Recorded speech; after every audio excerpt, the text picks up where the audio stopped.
Olá, que a paz do Mestre Jesus esteja conosco por esse maravilhoso universo de Deus. Vamos nos conhecer e como é que esse conhecer com o convívio do próximo. Ama o próximo como a si mesmo. Fazei ao outro o que gostaria que os outros nos fizessem. É a mais completa expressão de caridade, pois que resume todos os deveres para com o próximo. Está lá no Evangelho segundo o Espiritismo, lá no capítulo 11, amar ao próximo como a si mesmo. No relacionamento entre os seres humanos, as experiências vividas ensinam constantemente lições novas. Aprendemos muito na convivência social, através de nossas reações com o meio e das manifestações que o meio nos provoca.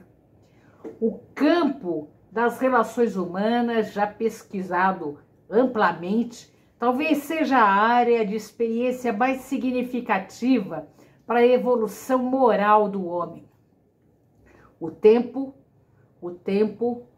vai realizando progressivamente o amadurecimento de cada criatura, na medida em que aprendemos no convívio com o próximo a identificar nossas relações e as nossas reações de comportamento e a discipliná-las. O relacionamento mais direto acha-se no meio familiar, onde desde criança brotam espontaneamente nossos impulsos e reações. Nessa fase, gravam-se impressões em nosso campo emocional que repercutirão durante toda a nossa existência. Quantos quadros, gente, não ficam plasmados na alma sensível de uma criança? Quadros esses que podem levá-la a inconformações, angústias profundas, desejos recalcados, traumas, caracterizando comportamentos e disposições na fase da adolescência e na adulta. Guardamos do relacionamento com os pais, irmãos, tios, primos, avós, os reflexos que mais nos marcaram. Começamos então numa busca tranquila, a conhecer como reagimos e por que reagimos. Na infância e na adolescência, aos apelos, agressões, contentas, choques de interesses, essas reações emocionais que normalmente não se registram com clareza nos níveis de consciência. Deixam, entretanto, suas marcas indeléveis nas profundidades do inconsciente. Então, importante são suaves e doces experiências daqueles primeiros períodos de nossa vida, quando os corações amorosos de um pai, né, de uma mãe, de um pai, de um irmão, de uma professora, pelas expressões de carinho e de compreensão, aquecem nossa alma e informação, e nela gravam o conforto emocional que tantos benefícios nos fizeram, predispondo-nos às coisas boas, às expressões de amor, que por termos conhecido e recebido, aprendemos a dar e a proporcionar aos outros. Essas ternas experiências constituem necessários pontos de apoio ao nosso espírito, para que possamos progredir e ampliar nossas obras nas expressões do nosso coração. No convívio escolar, iniciamos as primeiras experiências com o meio social, fora dos limites familiares. As reações já não são tão espontâneas. Retraímos-nos às vezes. A timidez e o acanhamento refletem o início e a falta de confiança nas professoras e nos colegas de turma. Aprendemos paulatinamente a nos comportar na sociedade, sem reservas. Sufocamos por vezes desejos e expressões interiores e até mesmo defendemos com violência nossos interesses, mesmo que ainda infantis. E também brigamos com aqueles que caçoam de alguma particularidade nossa. Quase sempre retribuímos com bondade aos que são bondosos conosco e devolvemos insultos aos que nos agridem. Sem dúvida, são reações naturais, embora ainda bem primárias. Vamos assim caminhando para a adolescência. Fazem que nossos desejos eles se acentuam. O querer começa a surgir. A autoafirmação emerge naturalmente. A nossa personalidade se configura. Aparecem as primeiras desilusões, as amizades não correspondidas, os sonhos frustrados, a primeira experiência mais profunda no campo sentimental. Então, de modo particular, cada um reage de forma diferente aos mesmos aspectos do relacionamento com os outros.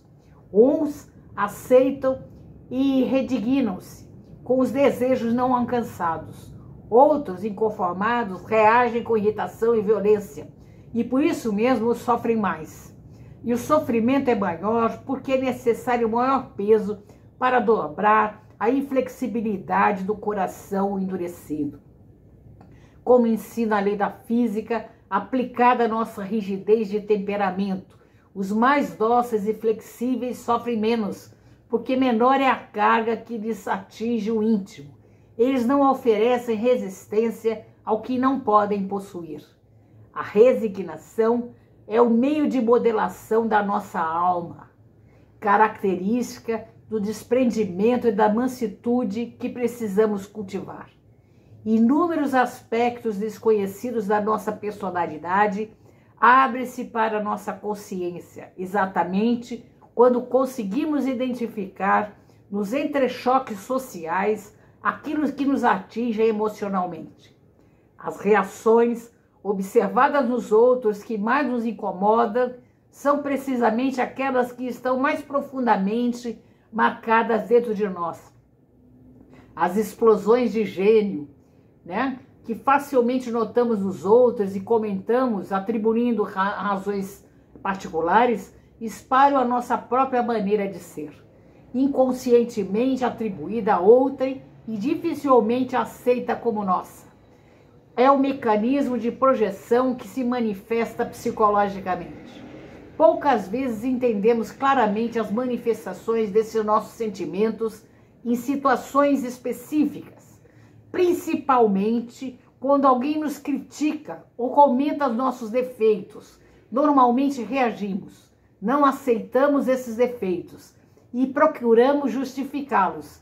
Nesse momento, passam a funcionar os nossos mecanismos de defesa, dessas defesas naturais e presentes em qualquer criatura. No convívio com o próximo, desde a nossa infância, no lar, na escola, no trabalho, agimos e reagimos emocionalmente, agindo os domínios dos outros e sendo atingidos nos nossos. Vamos assim nos aperfeiçoando, arredondando as facetas pontiagudas do nosso ser ainda endurecido, a semelhança das pedras rudes colocadas num grande tambor, que ao girar continuamente as modela em esferas polidas pela ação do atrito de parte a parte. É interessante notar que as pedras de constituição menos duras modelam-se mais rapidamente, enquanto aquelas de maior dureza sofrem, no mesmo espaço de tempo, menor desgaste, demorando mais, portanto, para perderem a sua forma original bruta. Esse aperfeiçoamento progressivo, no entanto, vem se realizando lentamente nas múltiplas existências corpóreas, como processo de melhoramento contínuo da humanidade. As vidas corpóreas constituem-se para o espírito imortal no campo experimental, no laboratório de teste, onde os resultados das experiências se vão acumulando a cada nova existência. O espírito dá um passo na senda do progresso. Quando se despojou de todas as suas impurezas, não precisa mais de provas da vida corpórea. Eu vou chamar vocês à leitura do Livro dos Espíritos, lá na questão 168. Conhece o Livro dos Espíritos? Dá uma lidinha nele que é muito interessante.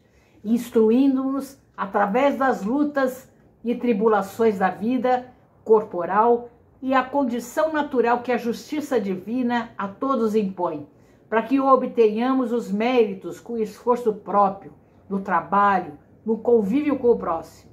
O conhecer-se implica em tomarmos consciência de nossa destinação como participantes na obra da criação. Dela somos parte e nela agimos, sendo solicitados a colaborar na sua evolução global. Deus assim legislou.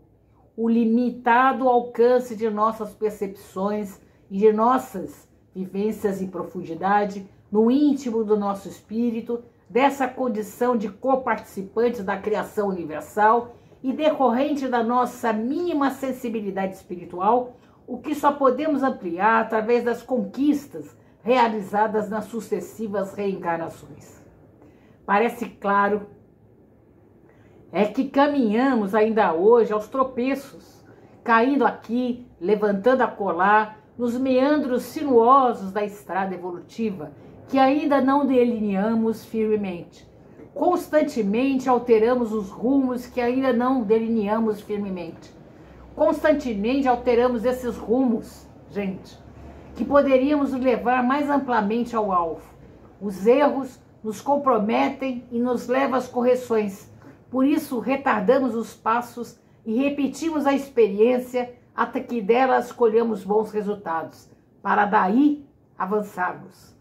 O conhecer-se é o próprio processo de autoconscientização, de reconhecimento de nossas limitações, dos perigos e que estamos sujeitos no campo das experiências corpóreas.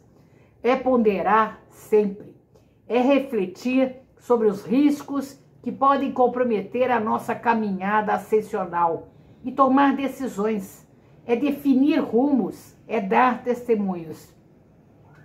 É precisamente no convívio com o próximo que expressamos a nossa condição real, como ainda estamos, não o que somos, pois entendemos que, embora ainda ignorantes e imperfeitos, somos obra da criação e contamos com todas as potencialidades para chegarmos a ser perfeitos.